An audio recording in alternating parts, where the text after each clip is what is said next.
ရှာရုခန့်ကိုဖတ်ခွင့်ရခဲ့တဲ့တဦးတည်းသောမြန်မာသူလေ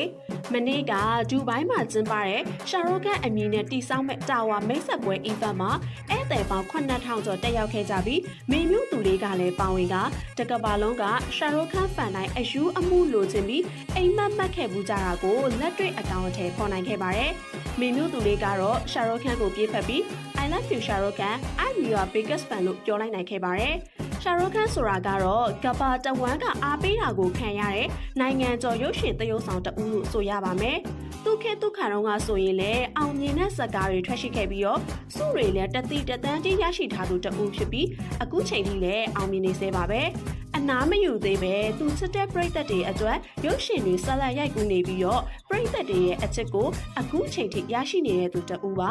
ရှာရုခန့်လို့ပြောလိုက်ရင်လည်းမချစ်တဲ့သူမရှိတော့အောင်ပဲစီးပွားရေးပညာရှင်တွေလည်းအတူတူပါပဲအဲအားကြောင့်လည်းမနေ့ကဆို